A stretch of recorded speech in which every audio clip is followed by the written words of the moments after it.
रायपुर का मंगत लाल गांव का बहुत ही अमीर आदमी था। गांव में उसकी राशन की एक दुकान थी, जहां जरूरत का छोटा मोटा सारा सामान आसानी से मिल जाया करता था। एक दिन दुकान पर मंगत लाल अपने नौकर जगन से बोला, देख भाई जगन, मेरी एक बात हमेशा गांठ बात कर रखना। ग्राहक हमारे लिए भगवान के समान होता है, कभी उसकी बेइज्जती नहीं करना। साथ ही ये भी हमेशा याद रखना कि भगवान हमें जरूरत के अनुसार देता है। मालिक, आप क्या कहना चाहते? मैं दूसरे शब्दों में समझाता हूँ।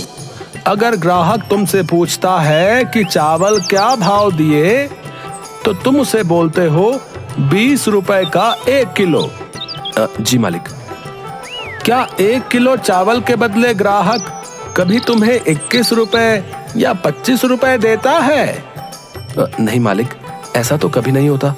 और जब चावल का भाव ही 20 रुपए है तो भला ग्राहक हमें ज्यादा पैसे क्यों देगा? बस यही बात याद रखना। अगर ग्राहक हमें 1 रुपया भी ज्यादा नहीं देता तो हमें भी उसे उतना ही देना है जितने के उसने हमें पैसे दिए हैं। एक दाना भी ज्यादा ग्राहक को नहीं देना है, समझे? मैं समझ गया मालिक, आपकी बात समझ गया अच्छी तरह से।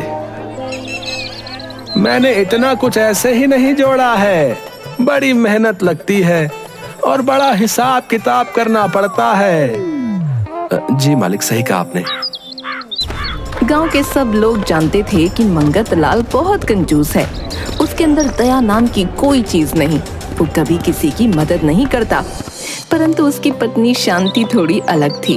वो सोने चांदी से लदी रहती थी, लेकिन उसके अंदर एक दयालु मन था जो सबके लिए दया भावना रखता था। एक दिन सुबह सुबह मंगत लाल अपने घर के बरामदे में बैठा था।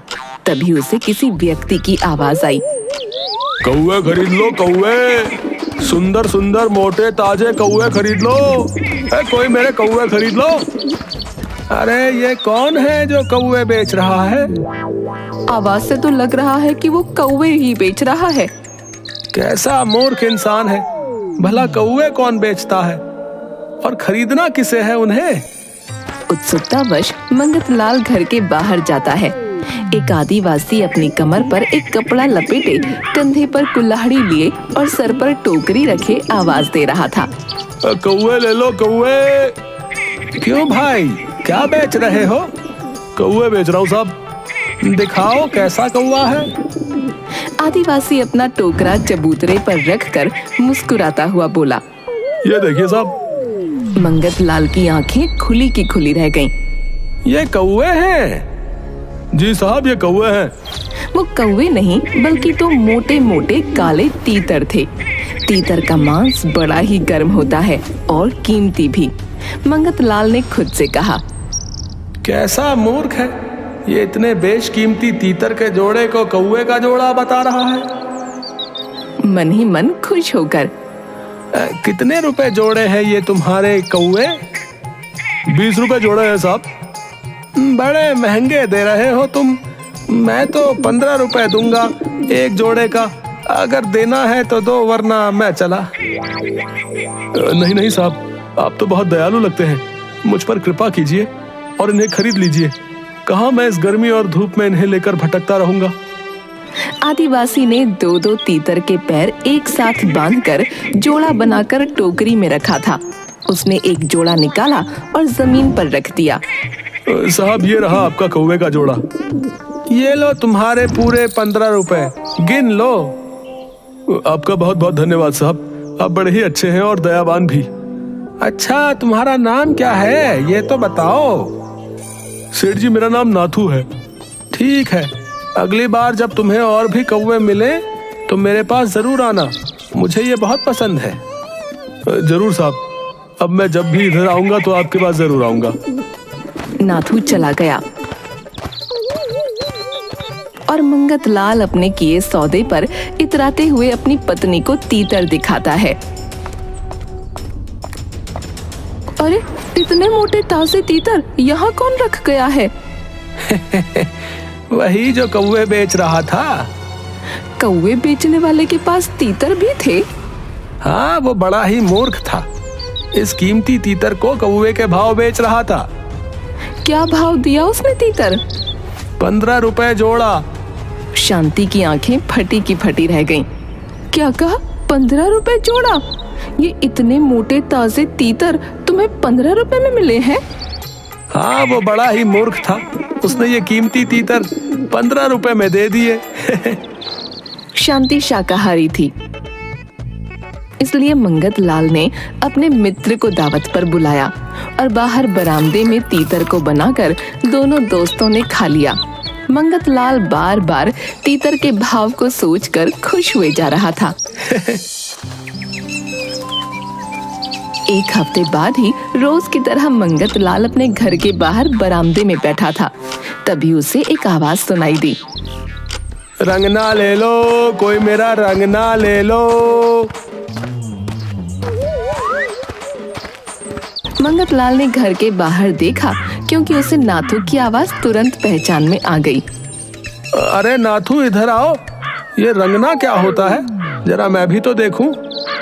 नाथू मंगत लाल के घर आता है। अपने सर से एक चमकता हुआ घड़ा उतार कर जमीन पर रखता है। यह है मेरा रंगना साहब। मंगत लाल बड़ी बड़ी आंखों से खड़े हुए देख रहा था। वैसे तो घड़ा पुराना था, इस्तेमाल किया हुआ, जगह जगह थोड़े गड्ढे भी थे, पर वो बड़ा ही शानदार और मजबूत दिख रहा था, सोने की तरह चमचमाता हुआ। देखने से तो यह बड़ा कीमती लग रहा है। कम से कम इस बर्तन के 1000 रुपए तो होंगे ही। इसी मूर्ख से पूछता हूँ, क्या बोल रहे थे तुम इसे? साहब, ये रंगना है। मेरी माँ का रंगना बहुत पुराना और मजबूत है। आप इसे हाथ में लेकर एक बार देखिए तो। कितने पैसे लोगे इसके? साहब, 100 रुपए लूंगा मैं इसके। बड़ा महंगा दे रहे हो। मैं 80 रुपए दूंगा, वरना अपने रंगना के लिए दूसरा ग्राहक देख लो। नहीं नहीं साहब, आप नाराज मत होइए। आप बहुत ही अच्छे और दयावान हैं। आप आखिरी बार बताइए कितना देंगे? मैं तो 80 ही रुपए दूंगा, 1 रुपया भी ज्यादा नहीं दूंगा उससे। ठीक है साहब, आप भले आदमी हैं, इसलिए मैं आपसे ज्यादा मोल भाव नहीं करूंगा। ये मेरी माँ का रंगना आपका हुआ और मुझे 80 रुपए दे दीजिए। 80 रुपए निकाल कर गिनता है और नाथू को दे देता है। नाथू खुशी खुशी वहां से चला गया। मंगत लाल रंगना लेकर घर के अंदर जाता है और शांति को सारी बात बताता है और खूब हंसता है। बड़ा ही मूर्ख किस्म का आदिवासी है ये है? 1000 रुपए का बर्तन मुझे 80 रुपए में देकर चला गया। सच कह रहे हैं आप, ये बर्तन बहुत ही कीमती है। इस सौदे में तो आपको कौड़ियों के भाव में मोती मिल गए। इसमें कोई कमी नहीं है। जो भी रंगना देखता, वो उसकी तारीफ किए बिना नहीं रह पाता। अब तो रोज मंगत लाल अपने बरामदे में बैठा नाथू की राह देखता, बार बार गली की ओर नजर दौड़ाता। रंगना खरीदे अभी 5 दिन ही बीते थे कि नाथू फिर से आता दिखा। लखनौज ले लो, लखनौज। कोई मेरे बेशकीमती लखनौज ले लो। अरे नाथू, क्या लेकर आया है? इधर आ। जी साहब, अभी आया। नाथू मंगत लाल के घर गया और अपनी जगह पर बैठ गया। अरे भाई नाथू, ये लखनौज क्या होता है? जरा हमें भी तो दिखाओ तुम्हारे बेशकीमती लखनौज। बड़े ही कीमती लखनौज है साहब। वो एक छोटी सी पोटली निकालता है और उसे जमीन पर पलट देता है। उसमें से चमकते हुए छोटे बड़े बहुत सारे हीरे निकले। मंगत लाल की आंखें फटी की फटी रह गईं। मंगत लाल का मुंह तो हीरों को देखकर सूखने लगा और वो कुछ बोल ही नहीं पा रहा था। फिर बड़ी हिम्मत करके उसने खुद को संभाला। कितने पैसे हैं इन लखनौज के? 10 लाख साहब। बड़े बेशकीमती लखनौज है ये। ये तो बहुत ज्यादा है नाथू, तुम बहुत ज्यादा पैसे मांग रहे हो। साहब, इस बार मैं 1 पैसा भी कम नहीं कर सकता, क्योंकि ये लखनौज मेरे अकेले के नहीं है, ये मेरे पूरे कबीले के हैं और मुझे वापस जाकर उन सबको उनका हिस्सा देना है। इन्हें तो जंगल का कोना कोना मालूम है। यहाँ आसपास हीरो की बहुत सारी खदानें हैं और उनके बारे में सबको पता भी नहीं है। ना ही उन सबको खोदा गया है। ये आदिवासी हैं, इन्हें जरूर किसी खदान के बारे में पता चल गया होगा और इन्होंने ये हीरे अपने पास इकट्ठे कर लिए। अगर ये मूर्ख नाथू 1000 रुपए के बर्तन के 100 मांगता है और कीमती तीतर के जोड़े के 20 मांगता है, तो इसका मतलब ये इन हीरो के 10 लाख ज्यादा नहीं मांग रहा होगा। ये हीरे तो बड़े कीमती लग रहे हैं। इसमें से कुछ हीरे तो कंचों के बराबर है और कुछ मटर के दानों के बराबर। कुल कितने लखनऊज हैं यहाँ? साहब पूरे 22 लखनऊज हैं। ठीक है, मैं तुम्हारे लखनऊज खरीद लूंगा, लेकिन इतने रुपए इकट्ठे करने के लिए मुझे थोड़ा समय दो। साहब आप बड़े ही अच्छे और दयालु हैं। मैं शाम तक आपके पास फिर आता हूँ, तब तक आप पैसों का इंतजाम कर लीजिएगा। नाथू वहां से वापस चला गया और मंगत लाल 10 लाख रुपए के लिए अपनी पत्नी के बहुत सारे गहने बेच देता है और अपनी सारी जमा पूंजी इकट्ठी कर लेता है। शाम को नाथू आता है और अंधेरे में दीपक की रोशनी में नाथू ने जब हीरे निकाले तो उनकी चमक मानो और बढ़ गई थी। लखनऊज मुझे दो, मुझे इन्हें देखने दो। जी साहब जरूर देखिए। ये लो अपने 10 लाख रुपए। आप बहुत अच्छे और दयालु हैं साहब। अच्छा मैं चलता हूँ। नाथू पैसों को एक पोटली में बांधकर वहां से चल देता है और जंगलों में चला जाता है। मंगत लाल हीरों के सौदे से बड़ा खुश होता है। अपनी पत्नी शांति से बोलता है, ये देखो, आज उस आदिवासी ने हमें करोड़पति बना दिया। ये हीरे तो वाकई बहुत चमक रहे हैं और बड़े ही सुंदर हैं। हाँ, अब कल सुबह मैं जल्दी ये हीरे लेकर शहर चला जाऊंगा ताकि वहाँ इनका सौदा कर सकूं। ठीक है। शांति सो जाती है, लेकिन मंगत लाल को रात भर नींद नहीं आती। वो यही सोचता रहता है कि कल मैं करोड़पति बन जाऊंगा। सुबह जल्दी उठता है और तैयार होकर शहर चला जाता है। वहाँ अपनी पहचान के जौहरी की दुकान पर जाता है। राम राम संपत सेठ, कैसे हैं? आप बड़े दिन के बाद आए। आज तो मैं बहुत जरूरी काम से आया हूँ तुम्हारे पास। मंगत लाल हीरे जौहरी को देता है। जौहरी हीरों की जांच करता है।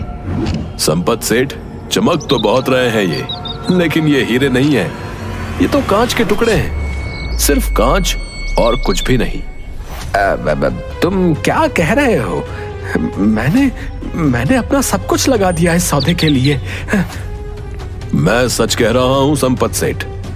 अगर आपको विश्वास नहीं है तो किसी और को भी दिखा लीजिए, लेकिन ये सिर्फ कांच है और कुछ भी नहीं। इसका मतलब उस नाथू ने मुझे बेवकूफ बनाया और मैं सोच रहा था कि वो बेवकूफ है।